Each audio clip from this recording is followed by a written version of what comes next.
स्वागत है आपका। वक्तव्य प्रस्तुत करिए, प्रारंभ करिए। ओम गुरुर्ब्रह्मा गुरुर्विष्णु गुरुर्देवो महेश्वराय गुरुर् साक्षात् परम ब्रह्म तस्मै श्री गुरुवे नमः। अस्मद् गुरुभ्यो नमः। अस्मद् परम गुरुभ्यो नमः। अस्मद् सर्व गुरुभ्यो नमः। श्री राधा कृष्णाभ्यां नमः। श्रीमते रामानुजाय नमः। लंबोदरम परम सुंदरम एकदंतम पीतांबरम त्रिनयनम परमं पवित्रम उदय दिवाकर निभोजलकांतिकांतम विघ्नेश्वरम सकल विघ्नहरम नमामि। वक्रतुंड महाकाय सूर्यकोटि समप्रभ निर्विघ्नं कुरु मे देव सर्वकार्येषु सर्वदा।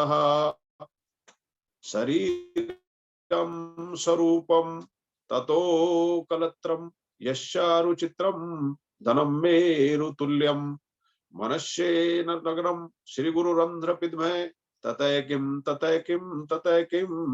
किं नारायणं नमस्कृतं नरं चैव नरोत्तमं देवी सरस्वती व्यासं ततो जयमुदीरयेत्।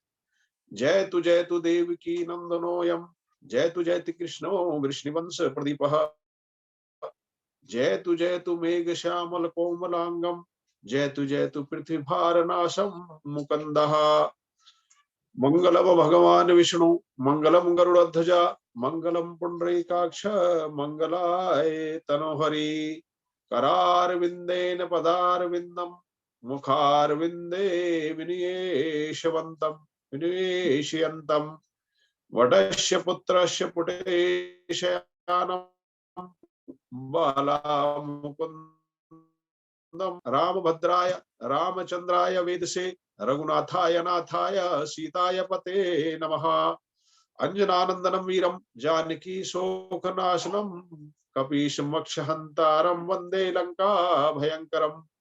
मूकं करोति वाचालं पंगुलंघते गिरि यत्कृपातमहं वन्दे परमानंदं माधवम्। भक्त भक्ति भगवंत गुरु चतुर नाम वपु एक इनके पद स्मरण किए इनके पद वंदन किए नाशत विघ्न अनेक। राधा मेरी मात है पिता मेरे घनश्याम इन दोनों के चरणों में मेरा कोटि कोटि प्रणाम। राधा मेरी स्वामिनी मैं राधे को दास जन्म जन्म मोह दीजियो श्री वृंदावन को वास। वृंदावन के वृक्ष को मर्म न जाने कोई यह डाल डाल और पात पात पे राधे राधे होय। वरहा पीडम नटवर वपु कर्ण्यो कर्णिकारम बिभ्रत वाशा कनक कपिशम वैजयंती चबालम रंध्रान वेणोरदर्शुतिया पूर्यन गोप वृंदे वृंदारण्य स्वपद रमणम प्राविशत गीत कीर्ति है।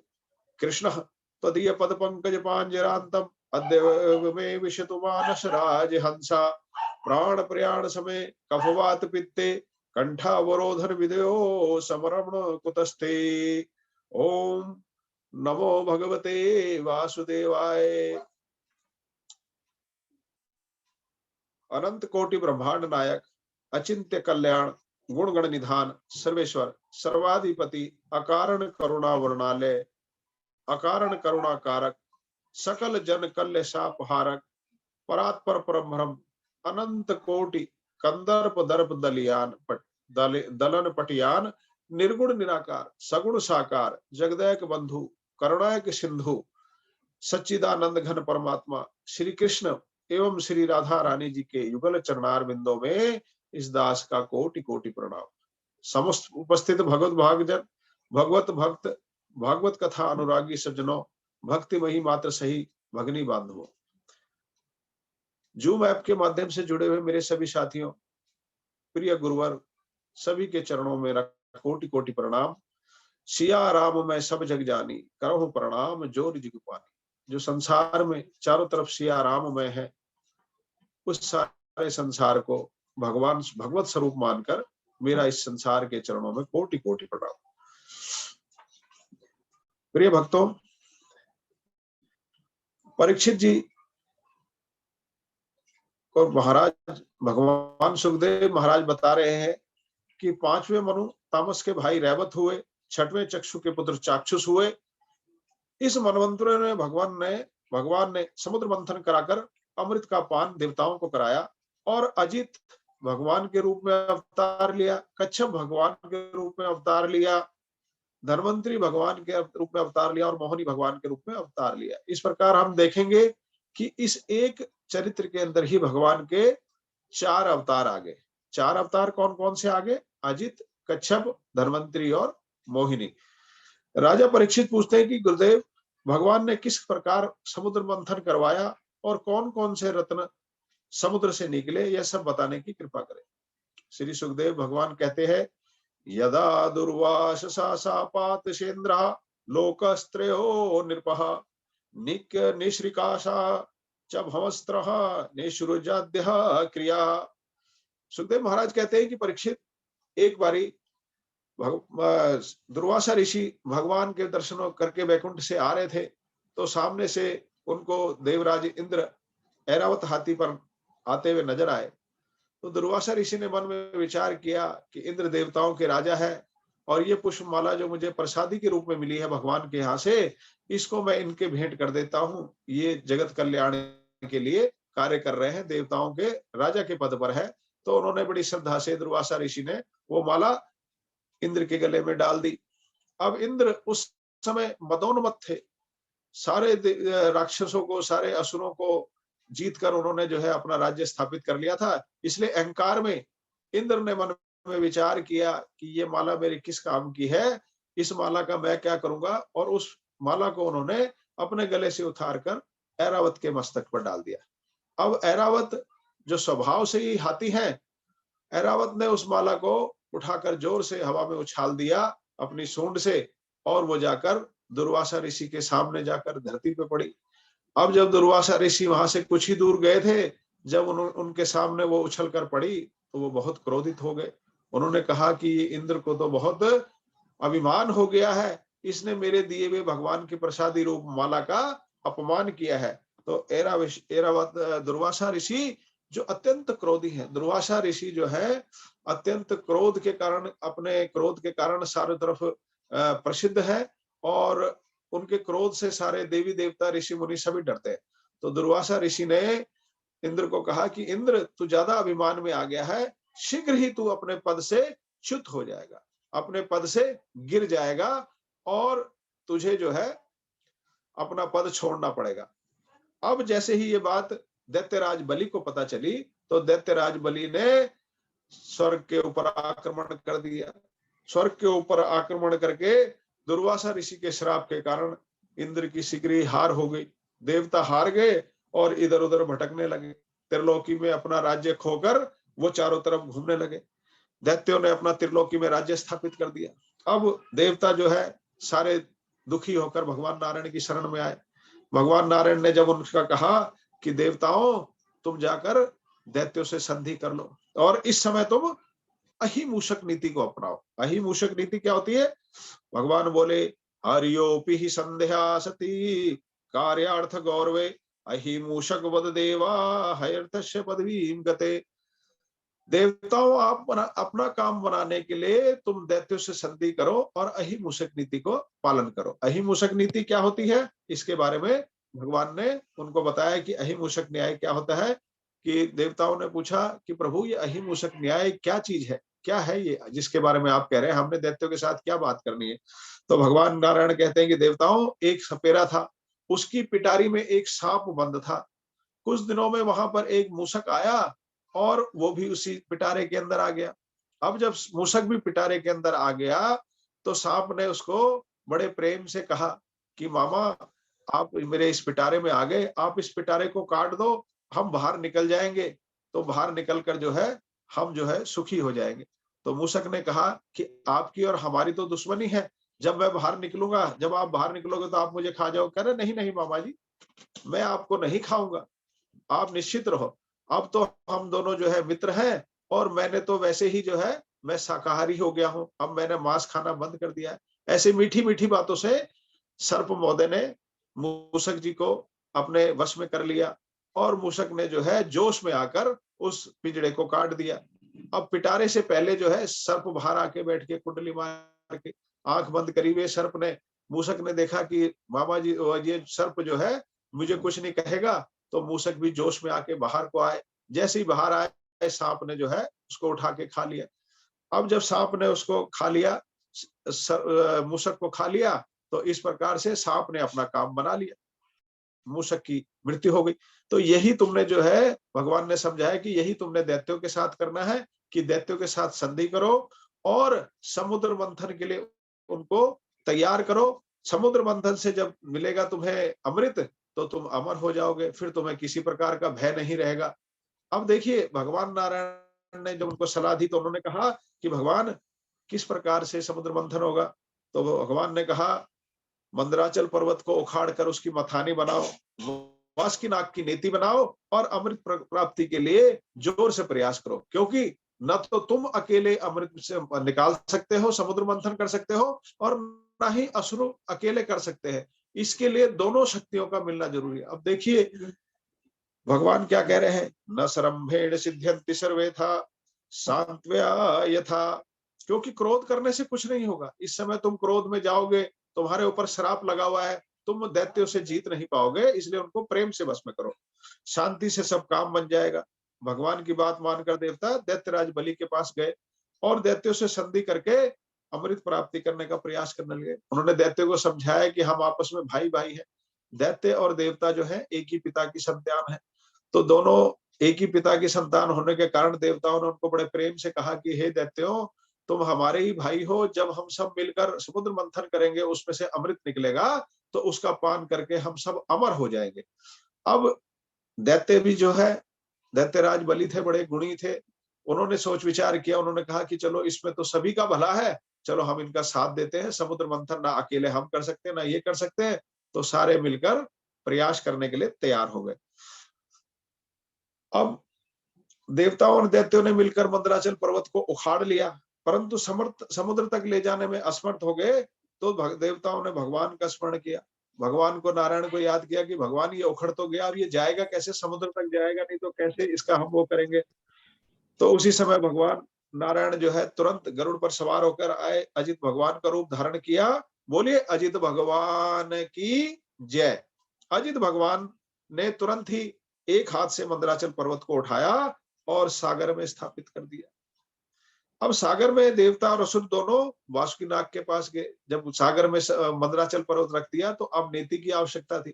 नेति लेने के लिए देवता और असुर वासुकीनाग के पास गए और उनको मनाया कि हम आपको भी जो है अमृत देंगे, अमृत का लालच दिया कि आपको भी अमृत पिलाएंगे, आप हमारे साथ चलकर समुद्र मंथन में हमारी मदद कीजिए। अब वासुकीनाग को मना लिया, वासुकीनाग जी आए, रस्सी बनाई गई और चारों तरफ से उनको पकड़ लिया। देवता जो है मुख की तरफ खड़े हो गए और असुर जो है पूंछ की तरफ खड़े हो गए। अब दैत्यों ने देखा कि किसी देवता ने ये कहा कि ये दैत्य जो है पूंछ की तरफ खड़े हैं, इनमें बिल्कुल जरा सा भी बल नहीं है, तो दैत्यों को क्रोध आ गया। उन्होंने कहा नहीं नहीं, हम पूंछ को नहीं पकड़ेंगे, हम सिर की तरफ आएंगे। अब पूंछ वाला भाग है वो अशुभ माना जाता है और हमारा जन्म उच्च कुल में हुआ है, बड़ी बड़ी मिसालें हमने कायम की है। देखिए आप अगर धर्म ग्रंथों का अध्ययन करेंगे तो दैत्यों ने ही बड़े बड़े तप किए और बड़े बड़े आशीर्वाद भगवान से प्राप्त करे। देव लोग जो है अपने भोग विलास में अपनी कामनाओं की पूर्ति में ही लगे रहे, लेकिन दैत्यों ने समय समय पर कठोर तप किए और भगवान से विभिन्न उपहार वरदान प्राप्त किए। तो दैत्यों ने कहा कि हम बड़े बलशाली हैं, हम जो है मुंह वाले हिस्से की तरफ आएंगे। दैत्यों के इस प्रकार कहने पर देवताओं ने कहा ठीक है भैया, तुम इधर आ जाओ, तुम बड़े बलशाली हो, हम पूंछ की ओर जाकर लग जाते हैं। अब ये भी भगवान ने ही उनको समझाया था कि जब वो समुद्र मंथन होगा तो उसके मुंह से जहर निकलेगा, वासुकीनाग के मुंह से तो तुम जो है झुलस जाओगे, इसलिए तुम पूंछ की तरफ रहना। तो उन्होंने बड़ी सावधानी से, बड़ी चालाकी से दैत्यों को मूर्ख बना के मुंह पकड़ा दिया और खुद पूंछ की तरफ चले गए। अब जब समुद्र मंथन शुरू हुआ तो भार की अधिकता के कारण मंदराचल पर भारी विशाल पर्वत था, वो समुद्र के बीच में धंसने लगा। अब जब धंसने लगा तो सब घबरा गए, देवता भी और दैत्य भी, और भगवान को याद करने लगे कि हे भगवान, अगर ये पर्वत ही धंस गया तो समुद्र मंथन कैसे होगा, कुछ उपाय करो। अब भगवान जो है तुरंत दीन दीन वत्सल भगवान कच्छप का रूप लेके उसको अपनी पीठ पे धारण कर लिए। बोलो कच्छप भगवान की जय। देखिए कितना सुंदर चरित्र है।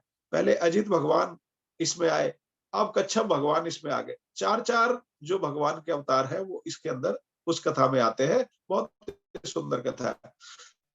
तो देवताओं और दैत्यों ने जब भगवान ने उसको अपनी पीठ पर धारण कर लिया तो समुद्र मंथन आरंभ किया। विभिन्न शास्त्रों में आता है अलग अलग किस्म से। भागवत में आता है कि 9 रत्न निकले, और कुछ अन्य शास्त्रों में आता है कि 14 रत्न भी निकले। तो लेकिन हम भागवत का ही आधार लेके चलेंगे, तो 9 रत्नों का ही यहाँ पे हम कथा में सुनाएंगे। और जो ये समुद्र मंथन है भक्तों, समुद्र मंथन क्या है? हमारे अंदर, हमारे अंतःकरण में नित्य अच्छाई और बुराई यानी दैत्य और देवताओं की लड़ाई होती रहती है, संघर्ष चलता रहता है। अच्छे और बुरे विचार हर व्यक्ति के अंदर आते रहते हैं। जब वो अच्छे और बुरे विचार आपस में टकराते हैं तो कभी कभी तो हम बड़े सात्विक मन से अच्छे उससे भगवान की सेवा में लग जाते हैं, संतों की सेवा में लग जाते हैं, गुरुओं की सेवा में लग जाते हैं। लेकिन जैसे ही कभी वो राक्षसी वृत्ति हमारे ऊपर हैवी होती है तो कई बारी हमसे गलत काम भी हो जाते हैं। यानी असुर भी हमसे अपना काम करवाते हैं और देवता भी अपना काम कराते हैं। तो ये समुद्र मंथन की लीला उन्हीं विचारों के मंथन के ऊपर है कि जब हम अपने अंतःकरण में उन अच्छे और बुरे विचारों का मंथन करते हैं तो लास्ट में जो है, शुरू में विभिन्न किस्म के रत्न निकलते हैं। विचारों से हमारे सामने शुभ विचार आते हैं, अशुभ विचार आते हैं, बहुत सी चीजें आती है। और अंत में जब हम उस प्रभु के बिल्कुल नजदीक पहुंच जाते हैं तो क्या प्राप्त होता है? अमृत प्राप्त होता है। अमृत रूपी ज्ञान से सभी अमर हो जाते हैं। तो इस प्रकार से ये सांकेतिक रूप में भागवत में कही गई है। इसको आप प्रेम से सुनिए। तो देवता और दैत्यों ने मंदराचल पर्वत को उठा लिया, मंथन करने लगे, वासुकीनाग के निद्रा में प्रविष्ट हो गए और वासुकीनाग के शरीर से ज्वाला निकलने लगी। बहुत भयंकर ज्वालाएं निकलने लगी, दैत्य झुलसने लगे। तो भगवान ने प्रेरणा से थोड़ा थोड़ा वर्षा होने लगी जिससे वो ताप शांत हुआ। और मथते मथते सर्वप्रथम क्या निकला विचारों के मंथन से? हलाहल विष निकला। हलाहल विष निकलने लगा। अब भयंकर विष जब निकला तो उस विष की ज्वाला से पूरा विश्व संतप्त हो गया। पूरे विश्व में हाहाकार मच गया, सब लोग जलने लगे। देवता और दैत्य सब बोले कि भाई अब इस विष का क्या करें, इसको कौन धारण करेगा? पहला रत्न ही विष निकल गया, शुरुआत में ही विष आ गया तो सारे के सारे घबरा गए। और सबने विचार किया तो ध्यान आया कि भगवान भोलेनाथ ही इसका कुछ समाधान कर सकते हैं। बोले भोलेनाथ भगवान की जय। हाथ जोड़कर प्रार्थना करी, देव देव महादेव भूतात्मन भूत भावन त्राहिना शरणापन्नः त्रैलोक्य दहनाद विषाद। कि हे भगवान, देव देव महादेव, हे महादेव, हम तो खाली देव हैं, आप महादेव, आप महादेव हो, आप हमारी इस विष से रक्षा करो। अब देखिए भक्तों, विभिन्न प्रकार के देवताओं को खीर चढ़ाई जाती है, हलवा चढ़ाया जाता है, प्रसाद चढ़ाया जाता है, 56 भोग लगाए जाते हैं। लेकिन भगवान भोलेनाथ को क्या भोग लगाया जा रहा है? विष। आप किसी को कहिए कि आपको विष देंगे, आप आइए भगवान हमारे घर में आइए, तो देवता कहेगा भाई मूर्ख आदमी, तू ही विष पी ले भैया, मैं नहीं पीऊंगा विष। लेकिन हमारे भोलेनाथ जो इस संसार का बहुत ही दयालु है, भोलेनाथ इसलिए कहते हैं कि बड़े सरल स्वभाव के हैं और उनकी महिमा का वर्णन कोई नहीं कर सकता, इसलिए उनको महादेव कहा है।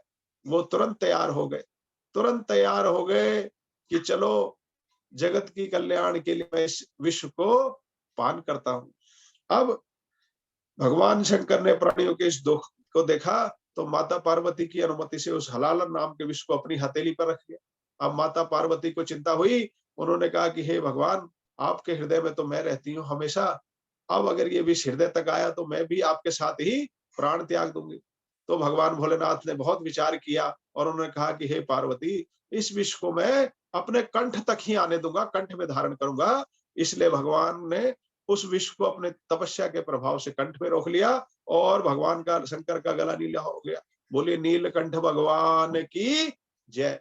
नीलकंठ भगवान का मंदिर ऋषिकेश के पास पहाड़ों में स्थित है, सभी लोग दर्शन कर सकते हैं। तो इस प्रकार से भगवान भोलेनाथ ने बड़ी अद्भुत लीला करी समुद्र मंथन के बीच में और उस सारे जहर को पी लिया, नीलकंठ कहलाए।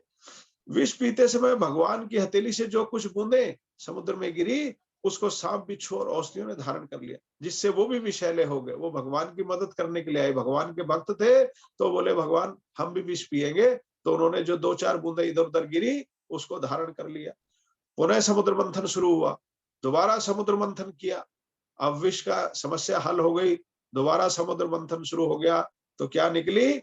सुंदर कामधेनु गाय निकली भक्तों, सुंदर कामधेनु गाय निकली। सबने विचार किया कि इसके दूध, घी आदि यज्ञ जो पदार्थ मिलेंगे, दूध, घी, जो भी इससे छाछ, दही वगैरह मिलेगी, वो ऋषियों के बहुत काम की है, वो यज्ञ आदि करते रहते हैं, इसलिए इस कामधेनु गाय को ऋषियों को प्रदान कर दो। अब पहला रत्न भगवान भोलेनाथ के पास चला गया और दूसरा रत्न ऋषियों के पास चला गया। अब पुनः मंथन हुआ, फिर उच्चैश्रवा घोड़ा निकला। उच्चैश्रवा घोड़ा दैत्यराज बलि ने ले लिया। अब बढ़ते जा रहे हैं, देखिए भक्तों, सारे रत्न निकल रहे हैं अब अच्छे अच्छे, वो सब ले रहे हैं। ऐरावत हाथी को निकले, ऐरावत हाथी को इंद्र ने ग्रहण कर लिया। कौस्तुभ मणि निकली, कौस्तुभ मणि स्वतः ही भगवान नारायण के गले में जाके चली गई, गले में उन्होंने विराजित कर लिया भगवान नारायण ने।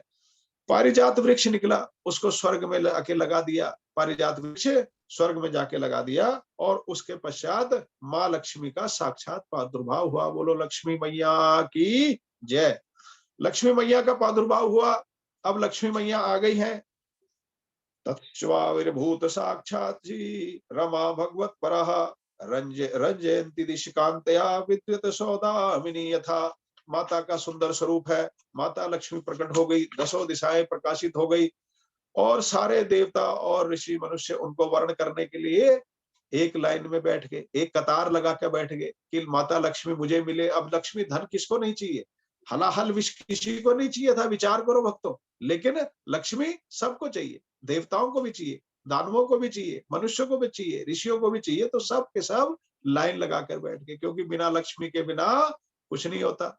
वो आरती में आता है ना, तुम्हें भी नहीं यज्ञ न होवे, तो उनके बिना तो कुछ भी नहीं होता। हम अपना जो कुछ भी जीवन निर्वाह करते हैं उसमें माँ लक्ष्मी का योगदान रहता है, इसलिए सभी लक्ष्मी को पाने के लिए लाइन लगाकर बैठ गए। अब लक्ष्मी माता किसका वर्ण करेंगी? वरमाला हाथ में लेकर चल रही हैं, अपने अनुरूप वर ढूंढने लगी। उनकी सर्वप्रथम दृष्टि जो है अब दुर्वासा ऋषि पर पड़ी। दुर्वासा ऋषि को देखकर माता लक्ष्मी ने विचार किया और देख के कहने लगी, नूनम तपो यशना मन्यो निर्जयो। ये तपस्वी तो बहुत है परंतु क्रोधी है, इसने अपने क्रोध पे विजय प्राप्त नहीं करी, इसलिए ये मेरे योग्य वर नहीं है। आगे बढ़ी तो देव गुरु बृहस्पति, दैत्य गुरु शुक्राचार्य बैठे। अब देखो दोनों के देवताओं के और दैत्यों के दोनों के गुरु बैठे हुए, बृहस्पति जी भी और शुक्राचार्य जी। तो माता लक्ष्मी ने फिर मन में विचार किया, ज्ञानम क्वचित तच्चना संग वर्जितम। ये दोनों ज्ञानी तो बहुत हैं, परंतु दैत्य और देवताओं के प्रति इनकी आसक्ति के कारण सदा परेशान रहते हैं। बृहस्पति जी अपने चेलों के कारण परेशान है, अपने भक्तों के कारण परेशान है, और शुक्राचार्य जी अपने चेलों के कारण परेशान है और उनको आगे बढ़ाने के लिए प्रयास करते रहते हैं। इसलिए माता कहती है कि ये पक्षपाती है और ये मेरे लिए उपयुक्त वर नहीं है। अब माता लक्ष्मी आगे बढ़ जाती है। आगे बढ़ी तो देखा ब्रह्मा जी और चंद्रमा बैठे हुए, वाह बहुत सुंदर सुंदर आसन पे बैठे हुए। उन्हें देखकर माता लक्ष्मी ने मन में सोचा, कश्चिन महास्तस्य न काम निर्जय। ये दोनों महत्वशाली तो बहुत हैं, परंतु इन्होंने काम पर विजय प्राप्त नहीं करी है, काम पर विजय प्राप्त नहीं कर सके, इसलिए ये भी मेरे लिए ठीक नहीं है। अब आगे बढ़ी तो देवराज इंद्र बैठे हुए, बड़े सुंदर से ठन के बैठे हुए सारे के सारे। माता लक्ष्मी ने मन में कहा, स ईश्वरा की प्रतो व्यपाश्रय। ये ऐश्वर्यशाली तो बहुत है, परंतु इन्हें सदा दूसरों की सहायता लेनी पड़ती, यानी इंद्र का सिंहासन बार बार चला जाता है, भोग विलास में इंद्र डूब जाता है, मदोन्मत्त हो जाता है, उसको बार बार भगवान नारायण की शरण लेनी पड़ती है, कभी भोलेनाथ की शरण लेनी पड़ती है, दूसरों के आश्रय लेते हैं, इसलिए ये मेरे लिए भी उपयुक्त वर नहीं है। अब थोड़ा और आगे बढ़े, देखा परशुराम भगवान बैठे थे। माता लक्ष्मी ने कहा, ये धार्मिक तो बहुत है, परंतु संसार के प्राणियों के प्रति इनके हृदय में सौहार्द नहीं। परशुराम भगवान ने 21 बार इस धरती को क्षत्रियों से विहीन कर दिया था, क्षत्रियों को बिल्कुल संहार कर दिया था, इसलिए माता ने सोचा कि इनके मन में प्राणियों के प्रति सौहार्द नहीं है, इसलिए ये भी मेरे अनुरूप नहीं है। अब आगे बढ़ी तो भगवान भोलेनाथ, भगवान शंकर बैठे हुए। उनको देखकर माता लक्ष्मी ने विचार किया कि ये बिल्कुल निर्दोष है, इनके अंदर कोई दोष नहीं है, सब गुणों की खान है, लेकिन इनका जो वेश है, जटाजूट धारण किया हुआ है, चिता भस्म लपेटी हुई है, बागंबर ओढ़ा हुआ है, इनका ये वेश मेरे अनुरूप नहीं है। और थोड़ा और आगे बढ़ी तो भगवान नारायण जो है पीठ किए हुए बैठे हुए, लक्ष्मी की तरफ देख ही नहीं रहे हैं और पीतांबर ओढ़ के बैठे हुए। अब लक्ष्मी जी मन में विचार कर रही हैं कि ये सारे तो मेरी तरफ देख रहे हैं और ये कौन महापुरुष है जो मेरे को देख ही नहीं रहे, मेरी तरफ पीठ करके बैठे हुए। यानी भगवान नारायण को लक्ष्मी नहीं चाहिए। तो माता लक्ष्मी विचार करती है कि ऐसा कौन है संसार में जिसको मेरी आवश्यकता नहीं है। तो वो उत्सुकता से जो है उनको देखने की कोशिश करती है, चारों तरफ दौड़ लगाती है, तो भगवान जिस तरफ से आती है उसी तरफ पीठ फेर लेते हैं। लेकिन देखते देखते उनको एक झलक मिल जाती है भगवान की और कहती है कि होना तो यही चाहिए कि तुम हमें देखा करो और हम तुम्हें देखा करें, परंतु आप इतने सुंदर हो मेरे नारायण कि मैं आपको देखकर मोहित हो गई हूँ, इसलिए मैं कहती हूँ तुम हमें देखो ना देखो, परंतु हम तुम्हें देखा करें। वरमाला उठाई और भगवान नारायण के गले में धारण करा दी। बोले लक्ष्मी नारायण भगवान की जय। देखिए भक्तों, यही सिद्धांत जो भगवान नारायण ने ये जो लीला करी, लक्ष्मी की तरफ से मुंह फेरा, ये हम सब लोगों के लिए एक विशेष संदेश है। हम गृहस्थी के लोग दिन रात लक्ष्मी के पीछे पड़े रहते हैं। जो भी लक्ष्मी की तरफ निहारता है, जो भी लक्ष्मी की तरफ पड़ा रहता है, लक्ष्मी उसको त्याग के आगे बढ़ती रहती है। लेकिन जैसे ही हम लक्ष्मी का त्याग करके भगवान नारायण की तरफ देखते हैं तो लक्ष्मी स्वयं ही आ जाती है। नारायण भगवान ने उनकी तरफ पीठ कर ली और उनकी तरफ जो है लक्ष्मी माता अपने आप आकर्षित होगी। ऐसे ही अगर हम नारायण का ध्यान करेंगे तो हमें हमारे खर्चे लायक, हमारे गुजारे लायक जो भी हमारे कार्य है संसार में अवश्य पूरा होंगे। विश्वास रखो, विश्वास रखो, विश्वास रखो। लक्ष्मी नारायण भगवान की जय। परंतु माता लक्ष्मी ने गुणों के खान भगवान नारायण में भी एक दोष देख लिया। वो दोष क्या था? सुमंगल काश्चन कांक्षते ही माम। इनमें समस्त मंगलमय गुण निवास करते हैं, परंतु ये मुझे चाहते नहीं। तो तपस्वियों का क्या होता है कि जितने तपस्वी हैं वो भगवान की शरण में जाते हैं तो वो लक्ष्मी का भी त्याग कर देते हैं, मोह माया का त्याग कर देते हैं, तभी वो उस परम पद को पा सकते हैं। और जो सिर्फ लक्ष्मी के पीछे दौड़ते रहते हैं वो भगवान की भक्ति से थोड़ा थोड़ा व्यतीत हो जाते हैं। तो इसलिए भक्तों ध्यान रखना है, लक्ष्मी की तरफ कम दौड़ना है और नारायण की तरफ ज्यादा दौड़ना है। इसके पश्चात इन्हें संसार में सब जगह दोष ही दोष दिखाई देते हैं। इसके पश्चात समुद्र से वारुणी मदरा प्रकट हुई। वारुणी मदरा आजकल के भाषा में उसको शराब कहते हैं। वारुणी मदरा प्रकट हुई, जिसको देखते ही जो है असुर खुश हो गए और उन्होंने सारी की सारी मदिरा ग्रहण कर ली। बोले ये देवता तो मूर्ख है, कौन सा अमृत निकलेगा, अमृत तो निकल गया। उनके लिए तो शराब ही जो है अमृत थी, मदिरा ही अमृत की समान थी। तो सारे पी के जो है नशे में मस्त हो गए, दैत्य जितने भी थे।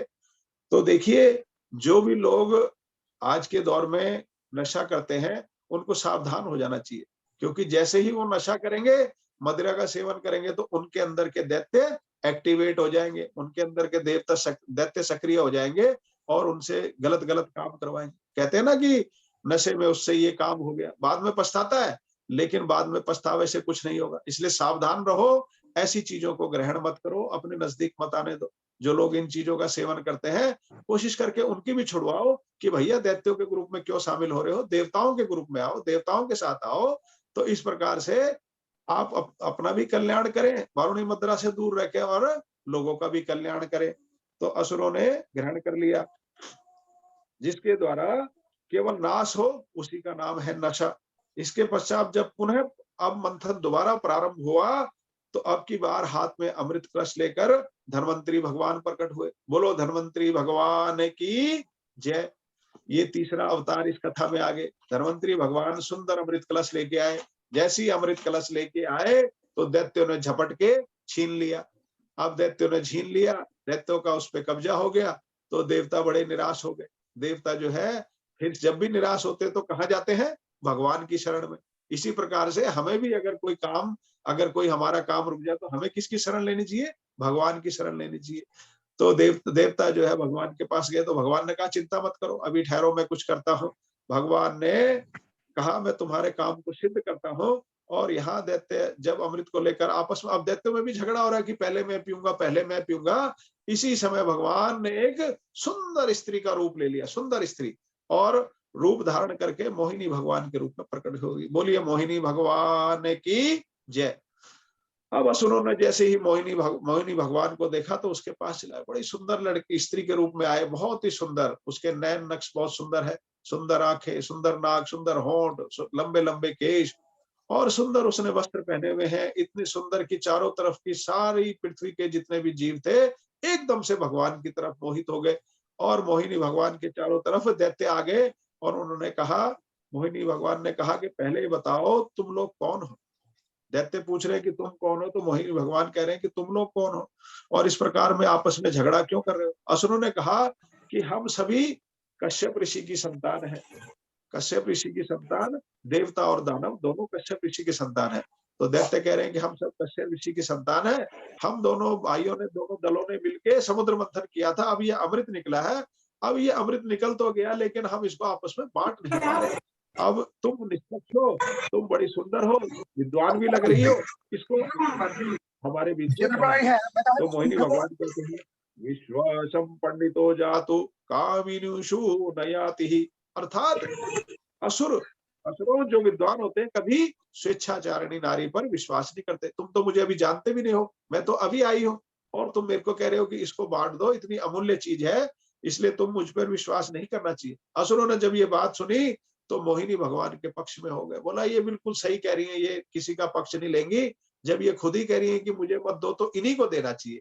अब असुरों की जो बुद्धि होती है वो वैसी होती है, निर्मल बुद्धि होती है, तो उन्होंने सोचा कि ये न्याय की बात कर रही है, यही सबसे उचित है, इससे पिलवाया जाए। अब भगवान ने कहा कि असुरों, ये जो है बड़ी पवित्र वस्तु है, तुम ऐसा करो, तुम जाओ और देवताओं तुम भी जाओ, नहा के आओ, लाइन लगाओ, इसको सुंदर उससे पियो, इतने तुमने मेहनत से इसको प्राप्त किया है तो अच्छी तरह से पवित्रता से पियो। अब दोनों दल गए और नहा धोकर बैठ गए।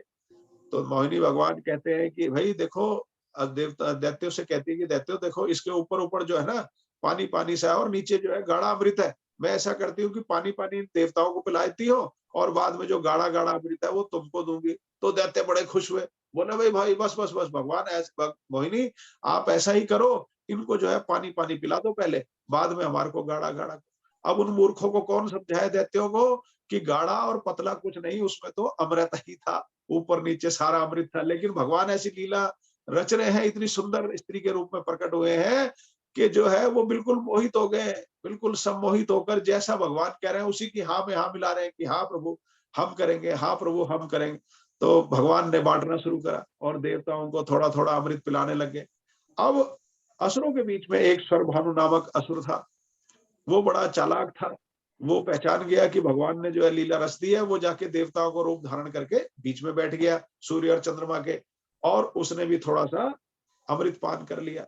जैसे ही अमृत पान किया तो सूर्य और चंद्रमा ने भगवान को इशारा किया कि भगवान ये तो असुर है, ये देवता नहीं था, आपने इसको पिला दिया। तो भगवान ने तुरंत सुदर्शन चक्र से उसका गर्दन काट दी। लेकिन तब तक वो अमृत पी चुका था। तो वो कौन बन गया भक्तों? राहु और केतु, और उनको ग्रह मंडल में स्थान दिया गया। राहु और केतु वैसे छाया ग्रह माना जाता है ज्योतिष के हिसाब से, वो छाया ग्रह है। और भूमंडल में भी उनकी स्थिति जो हमारा जो पृथ्वी का व्यास है, आकाश का व्यास है, उसके कोनों पे होती है। बाकी ग्रह तो आपको ऊपर नजर आएंगे, लेकिन वो कोने पे है, इसलिए उनको छाया ग्रह है, उनका कोई अस्तित्व नहीं है। लेकिन छाया ग्रह के रूप में, माया ग्रह के रूप में वो राहु और केतु सिर और धड़ के रूप में विराजमान है। तो उनको ग्रह मंडल में विश्वास हुआ। अब सूर्य और चंद्रमा ने इसका भेद खोला था, इसलिए शत्रुता के कारण अमावस्या और पूर्णिमा के दिन वो ग्रहण के रूप में, सूर्य और चंद्र ग्रहण के रूप में वो ग्रसित करते हैं। अब दैत्यों ने जब ये देखा कि हमारे साथ छल हो गया, तो बड़ा भारी देवासुर संग्राम हुआ। किंतु क्योंकि देवता अमृत पी चुके थे, उन्होंने तो मरना नहीं था, तो उन्होंने सब दैत्यों को मार दिया और वो विजयी हो गए। देवता देवता विजयी हो गए। तो दैत्य गुरु शुक्राचार्य ने मृत संजीवनी विद्या का प्रयोग किया। मृत संजीवनी विद्या दैत्य गुरु शुक्राचार्य को भगवान शंकर ने, भगवान भोलेनाथ ने प्रदान की थी, जिस मृत संजीवनी विद्या के पाठ से जो मरे हुए आदमी को वो जीवित कर सकते थे। उसका विधान कई शास्त्रों में बताया गया है। जो मंत्र है महामृत्युंजय मंत्र, उसी के पाठ से है। सिंपल मैं आपको सुनाता हूँ। ओम त्र्यंबकम यजामहे सुगंधिम पुष्टिवर्धनम उर्वारुकमिव बन्धनान् मृत्योर्मुक्ष्य मामृतात्। इसी महामृत्युंजय मंत्र का प्रयोग करके मृत्यु संजीवनी विद्या उन्होंने बनाई थी। भगवान भोलेनाथ ने उनको प्रदान की थी, तो दैत्य गुरु शुक्राचार्य ने पुनः उनको जीवित कर दिया। अब जब ये सारी लीला घटित हो गई, देवताओं ने अमृत का पान कर लिया, दैत्यों को भी शुक्राचार्य जी ने जीवित कर दिया, तो भगवान शंकर जब होश में आए, विष के प्रभाव से बाहर निकले, तो उनको बताया गया कि भाई जिस समय मोहिनी अवतार लिया उस समय भगवान जो है विष के नशे में थे, तो उन्होंने देखा नहीं उनका स्वरूप। तो उन्होंने बड़ी विनती करी कि हे प्रभु, मैंने आज तक आपके जितने रूप हुए हैं नारायण, मैंने सबके दर्शन करे, हे नारायण कृपा करके मुझे इस मोहिनी रूप के भी दर्शन कराओ। तो भगवान नारायण हंसने लगे, बोला भगवान भोलेनाथ आप तो सिद्ध योगी हो, आप योगियों के योगी, आप उस रूप को देख के क्या करोगे, वो तो असुरों के लिए रखा था भाई हमने, वो हमने असुरों के लिए लिया था, आप जैसे योगियों के लिए लिया था, आप उसके दर्शन मत करो। लेकिन भगवान भोलेनाथ जिद करने लगे कि भगवान आप मुझे उस रूप को दिखाओ, मैंने तो आपके सारे रूप देखे, सबके दर्शन करे हैं, आप मुझे इस मोहिनी रूप के दर्शन कराओ। तो भगवान ने कहा कि ठीक है, ऐसा ही होगा। अब भगवान ने जो है सुंदर उपवन का एक माया से निर्माण किया। अब भगवान भोलेनाथ एक कोने में खड़े हैं और उधर से एक सुंदर स्त्री जो है गेंद खेलते हुए आ रही है, गेंद खेलते हुए आ रही है। भगवान उसको देखकर मोहित हो गए भोलेनाथ। भगवान शंकर ने उस सुंदर स्त्री को देखा, गेंद खेलते हुए उनकी तरफ आई। स्त्री इतनी सुंदर थी कि भगवान जो है उसकी तरफ आकर्षित होकर दौड़े। भगवान भोलेनाथ ने जैसे ही उसको गले लगाया, तो उनकी वर्षों की तपस्या खंडित हो गई और जिस जगह उनके तेज का प्रभाव पड़ा वहां सोने और चांदी की खदान उत्पन्न हो गई।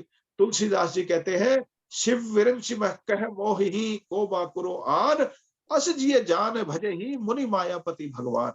भगवान नारायण ने जब ये देखा कि भगवान शंकर भी मोहित हो गए, तो उन्होंने तुरंत अपने इस मोहिनी रूप को छुपा लिया और भगवान की बाहों में कौन आगे, नारायण आगे।